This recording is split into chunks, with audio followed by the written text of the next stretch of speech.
guys, we are back with another episode of catching Joe up on the Cody and Robin are assholes train. Tonight we are going to be watching season 7 episode 2, and this is the one where they have the balls to go into this like Shark Tank situation and ask for like $2 million for their crappy business. So it should be pretty interesting. You ready, baby? I'm ready. He's super excited about this. And it looks like they're finally working on their business plan that they should have had together before last episode. You were so mad that they walked into that meeting without a business plan. So they're saying that their jewelry line is exploding, which I'm sorry, like, I don't buy that for a second. He doesn't understand the difference between exploding and bombing. Oh, okay. You don't have to apologize. I'm just mean. I'm just mean. Oh my god. I feel like, I don't know. Okay, but I'm not. No, she was mad. She was definitely mad. She's had 3 weeks of rewrites. Yeah, exactly. Robin's trying to say that she wasn't mad when Mary said she wanted to go back to school and take a step back from the business. And it's like, no, you just realized what an asshole you came across on those TV. Yep. The fact that Robin wants to like nail Mary down for a commitment that she's never gonna like abandon the business is just wild to me. I don't think she's worried about it taking away from her taking away from the family. I think she's worried about like having to do actual work. It's kind of what it sounds like. Yeah. So Cody and the wives are now going to see therapist Nancy in the office. And he's complaining about the fact that they want him to be in charge of the business. First of all, I don't think they want anything like that. I think this is Robin fluffing his ego as usual. But he's complaining, when have I ever been allowed to be in charge of this family? No, he's a terrible leader. It's like when we get to the Flagstaff years, he's going to be all like Mr. Patriarchy, and he just completely like fucks everything up. The fact that he wants to have Robin be the CFO of this bullshit business when Janelle has a whole ass accounting degree. Like, I would be pissed off too, Janelle. Absolutely. Yeah, I can completely see why Janelle is upset by that. Yeah, makes sense. And the fact that like Robin is just sitting over there, little miss, quiet, letting Cody do the dirty work for her. Bitch came in with $30,000 of Victoria's Secret debt, and she thinks she should be the CFO of a business that is allegedly meant to fund 4 separate households. Absolutely not. And Cody doesn't even know what a CFO does. Perfect. Perfect. How about we sell more than 3 pieces of jewelry at an expo in St. George, Utah, before we start talking about you're the CFO? They sold 19. Oh.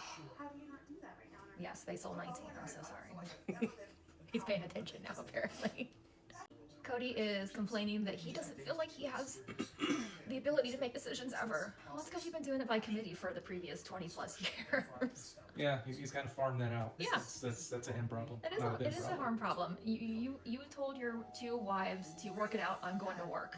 That was like step 1 if you wanted to be in charge and making any decisions around here. I'm sorry. Yeah, you should have bought him boxing gloves. Oh my god. Then he could have reffed it. That's how you take charge. I'm imagining the giant boxing gloves that you got. Kids? Yeah, the kids when they were little. Yeah, absolutely. Our nieces and nephews when they were little, he got them gigantic boxing gloves, like comically large boxing gloves, and they just went to town. Like, amazing. That's what I wanted to see here. Is Robin in charge of design, I would assume? I think that is all Robin wants to be in charge of. That's what Mary's supposed to be. She doesn't want to do anything because apparently she's afraid. But wasn't Mary the rounder-upper that couldn't be absent from the one event? Exactly. Mary's the pusher. So, Maybe they should go to pharmaceuticals. oh my god. Or street pharmaceuticals. Exactly. It's just about as legitimate as My Sister Wives Closet. I heard recently that My Sister Wives Closet was intended to be an MLM. That was like their original goal was to like make this an MLM that they could be on top of and do whatever. Which I guess if you're going to have an MLM, be the top person on the MLM pyramid, but just the fact that they thought they could is really hilarious. I think I heard somewhere that that's how Kendra got involved. Like, so Kendra, who was friends with Robin, became friends with Robin because she had like a Facebook group like supporting Robin, because of course Robin would be all about that. And then what I heard was that Kendra was going to come in to and be involved with My Sister Wives Closet, and that she brought the catfisher to the family because he was saying that he was some billionaire businessman and he wanted to invest, and so that's like how the catfisher got involved in like that whole sphere. Gotcha. I don't know if any of that's true. That's all alleged. This is just what I've heard. But I mean, Robin is afraid that she's gonna cry if she has to talk. Of course you're gonna cry. Well, don't cry. I know, like, just hold your shit together. You can do this. You are a whole ass adult woman. So right now, the Browns are all in Mary's conference room living room talking to somebody about their pitch. And this is probably the funniest thing I've ever heard because Cody says it is high quality, high end jewelry. Like, for real. The business consultant is reading Robin for filth right now, and I love it. He's saying that Christine is speaking from the heart, and you can feel the emotion, and blah, blah, blah, and Robin feels nothing, apparently, in the presentation, and I can't help but feel like that's not going to go well. His advice was if you're going to run a business, treat it like a business. Good advice. One of Maddie's podcast episodes, when she had her podcast, she talked about how that is Cody's MO. He just wants to go for that easy money, the quick money grab, and it's not surprising. Well, get through it. Yeah. Christine This is wants, your baby. legit, Christine wants to let's practice our pitch again. Let's run through it again. And Robin's like, I've got writer's block. Like, I don't know, guys. You are an adult. All right, are we finally getting to the pitch? Oh, it is pitch day. Okay. I wonder how many nervous poops were taken that day. Oh my god. That's so gross. I don't want to think about that. I saw a 10M in his circle. Somebody has very high hopes for the amount of product that they're going to put out. Yeah, he thinks it's a $10 million business. And look, funding needed. $2.5 million. These people have sold 19 pieces of jewelry, and they want $2.5 million. What I would not give for this to have been Mark Cuban and Kevin O'Leary on this panel. And Christine just said they have between 2 and 15 million hits a month on their website. I hope she means 2 million and 15 million and not like literally just like single digits too.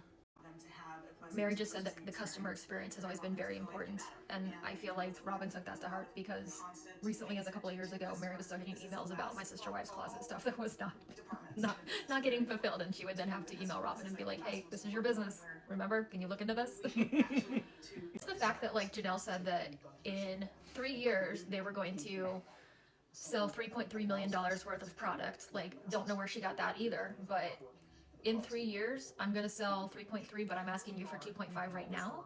I don't think that's how any of that works. I mean, you can plug numbers into computers and make them say whatever you want. Well, yeah. I do it every day. So, they've made their pitch. They're talking about return on investment. I've watched enough actual Shark Tank to know what that means. And they will not be able to answer this question.